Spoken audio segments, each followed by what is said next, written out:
बिस्मिल्लाहिर्रहमानिर्रहीम। अस्सलाम वालेकुम। Welcome back to my channel. मैं आज बना रही हूँ आम का मज़ेदार सा जूस। इस तरीके से अगर जूस बनाया जाए तो बाज़ार के जूस लेने की ज़रूरत बिल्कुल ख़त्म हो जाती है, बिल्कुल छुट्टी हो जाती है बाज़ार के जूस की। तो चलिए शुरू करते हैं। यहाँ मैंने 2 आम ले लिए हैं पके हुए और एक मैंने कच्चा आम ले लिया है। कच्चा आम कलमी आम था और जो पके हुए हैं वो सिंदड़ी के थे। यहाँ पे मैंने एक पैन ले लिया है और इसमें मैंने कच्चा आम जो है उसको छील कर और काट कर डाल दिया है। यहाँ पे मैंने डाल दिया है पानी। पानी मैंने तकरीबन 2 गिलास डाला है। इस पानी में मैं ये कच्चे आम जो है इनको गला लूँगी। ये भी बहुत जल्दी से नरम हो जाते हैं। ये नरम हो चुके हैं।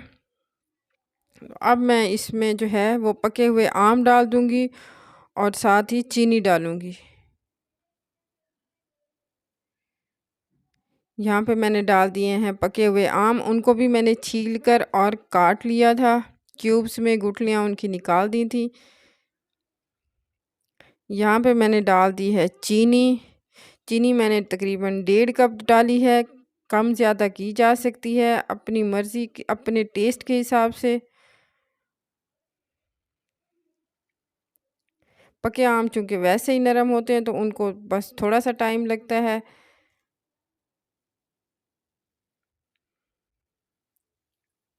यहाँ पे मैंने चूल्हा बंद कर दिया था। आम गल गए थे। अब मैंने इसको ठंडा कर लेना है।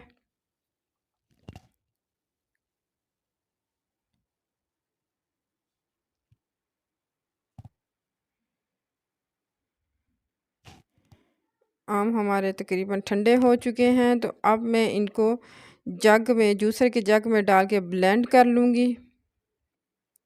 जूसर का जग ले लिया यहाँ पे मैंने और पानी समेत जो है आम हैं पके हुए उनको मैंने जग में डाल दिया है और अब मैं इनको ब्लेंड कर दूँगी। जूसर चला दिया मैंने। आम ब्लेंड हो चुके हैं।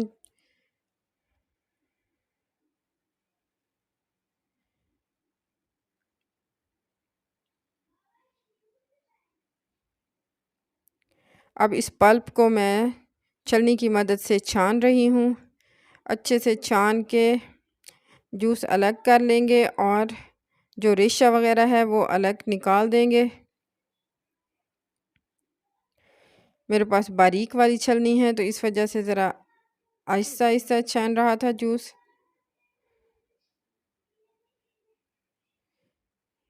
ये कुछ थोड़ा सा बच गया था जो मैंने बाद में डाला है और इसको भी मैं छान रही हूँ।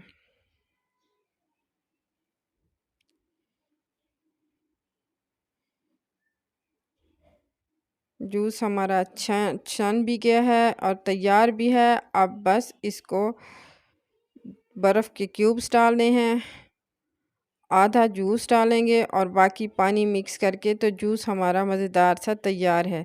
देखिए कितना गाढ़ा और मज़े का जूस तैयार हुआ है। बहुत मज़े का बनता है। 3-4 दिन के लिए फ्रिज में रखा जा सकता है और अगर ज़्यादा दिन के लिए रखना हो तो फिर इसको फ्रीज़र में रखा जाता है।